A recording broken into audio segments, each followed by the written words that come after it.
Well, we're joined here by Eric Trump, who is the Executive Vice President of the Trump Organization. A very warm welcome to you. We're also joined by Ziad Al-Shar, who is the Chief Executive of DAR Global. Let me start by asking you, Mr. Trump, how many years have you been coming to Saudi Arabia, and how have you seen the skyline of cities like Riyadh evolve over the years? I've been coming to the Middle East for many years, 20 plus years, and I've been coming to Saudi for 6-7 years at this point, been here many, many times, and love the country, love the people, love the projects that we're embarking on. Dar, Ziad, the entire team, they're incredible. They're the best in the world at what they do, and we're partnered in a lot of different places, but we had an unbelievable success in Jeddah, as I think you know very well. We're building one of the most beautiful buildings anywhere in the world in Jeddah, right on the water. We're incredibly proud of it. Obviously, we're coming into Riyadh in a very big way right now. And we're working on other projects in the region. In Oman, spectacular, spectacular project. That's hotel, golf course, as well as an incredible hotel in Dubai. And so we're doing a lot of things together and others, and incredibly proud of it. But we love everything we're doing in Saudi. The country has treated us unbelievably well. The growth, the explosive growth in the country is incredible. What they're doing right here in Riyadh, the vision for Riyadh is unbelievable. I'd say it rivals anything anywhere in the world, and we're incredibly proud to be here. Yeah, I mean, we're going to talk about some of the projects in detail in just a moment, but have you ever seen so many massive projects being launched simultaneously as are happening right here in Saudi Arabia right now? Yeah, so I was driving last night, and I tapped my wife on the leg, and I said, look at that skyline. You know, I've never seen so many cranes in my life, and I've seen the boom of Dubai, and I've seen the boom of a lot of different places, and what they're doing with the Diriyah project is unbelievable. The scale, the scope, the level of detail that they're going in, the excavation of the rock to literally use in every single wall, the preservation of the old kind of, you know, castles, and I mean, it's really an incredible thing that they're doing, and they're doing it with tremendous heart and soul, and I think a lot of people from around the world should look at that project and see what they're doing, because that's going to set a great benchmark for so much of the world. Zia, let me turn to you. We've spoken in the past, and it's great to have you on the show again. But I'm told a lot of your ideas, both of your ideas together, are born on the golf course. Just tell us how the partnership with the Trump Organization came about. So the interest in the brand started a long time ago, because when you want to do a golf project around the globe today, you only have one brand to look at, which is the Trump Organization. So this started a long time ago with golf in the region. And obviously when we wanted to do more golf projects, you have one brand of luxury, exclusivity, and delivery for the customer. Not only luxury and exclusivity, it's a brand that delivers to the people who are enjoying those houses and golf courses and golf clubs. Okay, and what do you think the Trump brand means in this region? So, when you look at the brand, since its inception, it has always been a brand synonymous with exclusivity, luxury, delivery to the customer, enjoyment, and going into a Trump property has always been like going to an event. Not just, you know, having a house or enjoying a round of golf, it's just going to an event.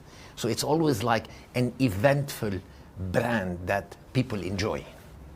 Yeah, and we've seen it firsthand. How does the partnership work? DAR licenses the Trump name. How does all of that work? They're a local partner in our region.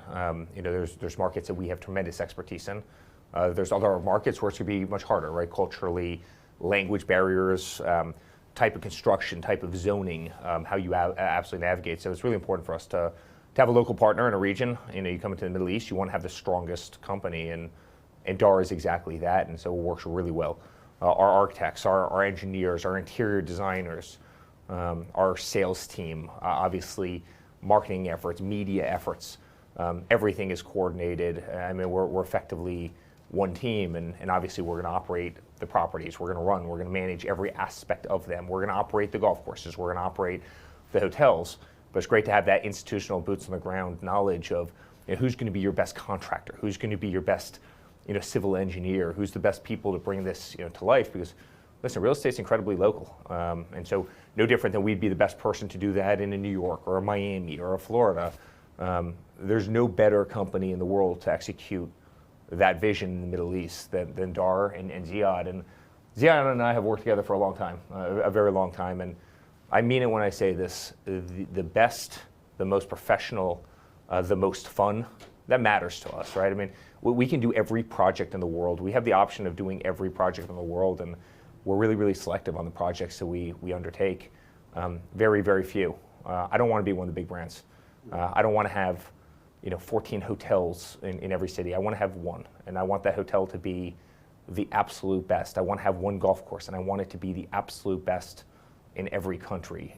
We're about building icons. That's all we want to do. We want to build the most iconic projects anywhere in the world, and that's who certainly Ziad is. That's what Dar is embracing on doing, and that's why I think we're gonna win this race. We're gonna win the race on price per square foot. We're gonna win the race on absolute quality, and we're gonna have a lot of fun doing it. Yeah, if there's anything you'd like to add to that, because I mean, we had Mr. Trump saying there, you're one team, two strong names, but what sets you apart in this crowded market with all those cranes we were just hearing about? You see, I want to deviate a little bit from the pure real estate play, because we are embarking this month in particular on something that we've been waiting for years, which is the opening up of the Saudi market for international investment. And when a market opens up, especially after a long time, and you bring into that market an international big brand like the Trump brand, this helps you to market these properties to the globe, and consequently the real estate developer will move from just being a housing provider or an entertainment project provider to becoming part of the FDI of that country. Because we plan to bring in the 125 nationalities who already deal with us in the other countries in which we operate to Saudi Arabia and become part of the integral evolution of foreign investment in the country. Right, so you're going to see a whole new demographic of real estate investors, because not only has the stock exchange opened up to foreign investors, also the real estate market, as you say. Exactly. Have you got any delivery dates for us for any of the Trump projects here in Saudi Arabia? So between the Trump Tower in Jeddah, the project we're launching tonight, and even the project we're launching on Monday, everything is going to be delivered by 2030. Okay. And where do you see this partnership at the end of the decade? I don't see it at the end of the decade. I don't see the end to something that is really working, that is delivering to the markets, to the countries, to the customers. This is a continuous, successful relationship. I've heard you, Mr. Trump, expressing frustration with the business environment in Europe, and how there's a lot of regulation, a lot of red tape gets in the way. How do you find doing business here in terms of regulation? Incredible. It pains me to say that. I've got a lot of property in Europe. You know them very well. I've got property in Scotland. I've got property in Ireland. We've got property all over the place. And Europe has lost its way. And my mom was European. I pretty much grew up in Europe. Everything's a no. Everything's a struggle. Everything's difficult. Everything's expensive. Energy. They've lost their energy policy. And everything is incredibly difficult, and it's really, really sad, because Europe is an incredible place with incredible people, but everything is difficult when you're developing there.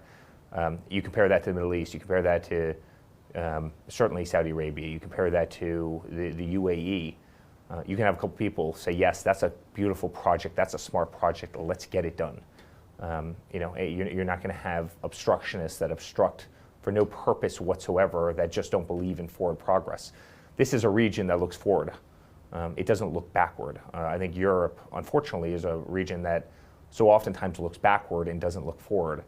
And so I can tell you, building in the Middle East is conducting business is substantially easier than conducting business in Europe. And again, that pains me to say. I'd love nothing more than to have a super easy business environment in Europe. Unfortunately, it just does not exist. You mentioned Diriyah just a moment ago, and Jerry Inzerillo is, I think, a mutual friend of all of ours. He's a friend of this program, and he teased this possibility of a collaboration with the Trump organization in Diriyah. Have you got any details you could perhaps offer us on that front? So Jerry's been a friend for many, many years, going back to the casino days in Atlantic City. It's actually funny, I ran into Jerry right here in Saudi on our first trip, just kind of off the cuff. And Jerry's a wonderful guy, and what he's been doing with Riyadh is incredible, and the vision and the master plan is beyond. And I think the leadership of this country deserves a tremendous amount of credit. Very few countries anywhere around the world would take on such kind of a bold initiative and make it happen as quickly as they are. And obviously Jerry is, a big part of that. And so, yeah, Jerry's a friend to Ziad. He's a friend to certainly myself. He's a friend to our entire family. I mean, he's known my father for probably 40 years, and he probably knew me when I was a small little kid running around. And so it's fun to see these worlds link back up on the other side of the globe. Indeed. We'll have to wait and see what he's got in store and what you've got in store collectively with Diriyah. You've both been exploring real estate tokenization. That's a first, I gather. And just for the benefit of our viewers, that means fractional ownership backed up by a blockchain technology. How did that come about, Ziad? You see, always with the Trump organization is breaking the paradigms and really starting something that works rather than keep on trying what has never worked. And a lot of companies and a lot of institutions have been toying with tokenization since 2015, and they've been tokenizing assets. And when we had this discussion, it was clear that tokenization of assets does not work because it draws down a very small return. And this is where we came up with the idea of tokenizing at the level of the development itself and involving those investors who are today in this virtual world, in this crypto world, in the development of hotels where they can earn an IRR or an annual rate of return, which is much more attractive than tokenizing 10 apartments somewhere and earning 1.5% per annum. So this is where we started with the Trump Hotel in the Maldives, which is going to be an amazing property delivered in the next 3 years. And we're tokenizing at the development level, and it's an absolute first, always an absolute first with the Trump organization. Yeah, and you've worked in blockchain in a previous role, and you're a self-professed crypto evangelist. So no surprise that this initiative came about, perhaps. Let's say here's the reality of the world. Everything's going to be tokenized. Art's going to be tokenized, Hollywood's going to be tokenized, commodities, oil, gas, they're going to be tokenized. The way money moves around the financial system is going to be very, very different. It's very different today than it was 3 years ago, and I personally believe you probably won't have the SWIFT system in a 5-year period of time because there's nothing that blockchain can't do better, faster, cheaper, more transparently. You have some of the greatest digital asset classes. Look at Bitcoin, probably the greatest return of any asset class anywhere on earth, about 70% a year on average, year over year. For the last 10-year period of time, you look at the development of stablecoins and the ease of use of stablecoins. This is getting ingrained in people, and so there's no doubt that real estate is going to become tokenized, and that's exactly what Ziad and I are working on in a very big way. The way the financial system interacts is going to change. The way real estate is purchased is going to change. In fact, Ziad and I were the first people, and it made tremendous news. I said, Ziad, do you mind if I go up on stage and say we're going to actually accept cryptocurrency for the purchase of apartments for Trump International Hotel and Tower Dubai at the launch? And I said that. The audience went absolutely crazy. And I think there was more articles about that, and we're the first people to do that. Yes, there are. Cryptocurrency is here to stay. Cryptocurrency right now is roughly where the internet was in 98, 99. That's how much growth there is left in it, and it's exploding every day. Obviously, America's leading the way, and frankly, the Middle East is right behind. It's right there. The amount of love for kind of crypto-based projects, blockchain-based projects, is incredible. And last but not least, there's a lot of problems that blockchain solves for real estate. Title.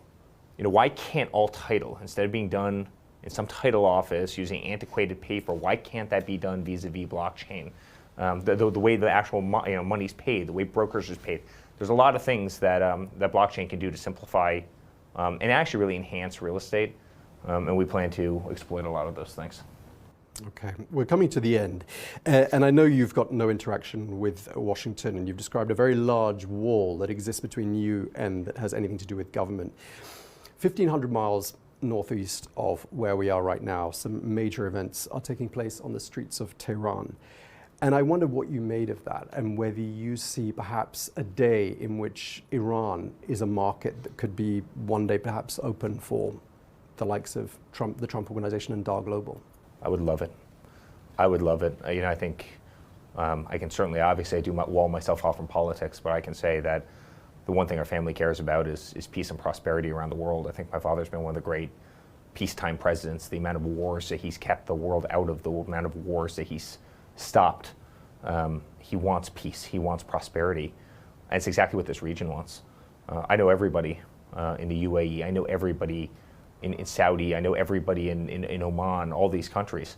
And what do they all want? They want peace and prosperity. They want to, what they're building is incredible.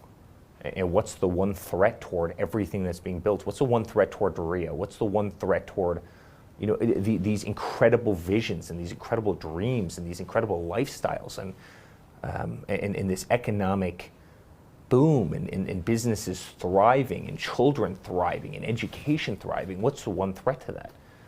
And that's crazy. I mean, the one threat to all of that is crazy. And so my father wants peace and stability, and he would love nothing more than to see that in Iran. Iran's got amazing people. I mean, absolutely amazing people. And you know, hopefully that situation works itself out in a way that's beneficial not only to Iran as a country and its society, but clearly the entire Middle East. Okay, and there's another huge piece of virgin real estate in the world, which is in Greenland. Do you think opportunities will present themselves there? I mean, if you're asking me whether or not I think I'm going to be bringing a hotel to Greenland in the near future, I think the answer is probably not. You know, Greenland is strategically important for a lot of reasons, a lot of global reasons, a lot of security reasons, not just to the United States, but pretty much the entire Western world, including exactly where you were from. And so, you know, Greenland is becoming more and more of a source of conversation, especially as some of the northern sea routes open up, and especially as more people look to militarize that part of the world. You know, we can't be babies, we can't be naive, we can't pretend something that is happening isn't happening. And I think my father will ultimately do what it takes, you know, if required, to make sure that, you know, kind of the Western way of life, certainly America, but the Western way of life and Europe is safe and protected against, you know, forces that don't have our best interest in mind. Okay, we appreciate you sharing that with us, and we appreciate both of you talking to us. We want to keep the conversation going and keep hearing more about successes in the real estate world from both of you. Eric Trump, Executive Vice President of the Trump Organization, thank you very much indeed to you. And thank you to you, Ziad Al-Shah, Chief Executive of Dar Global. Thank you. Thank you so much. Thank you. Thanks.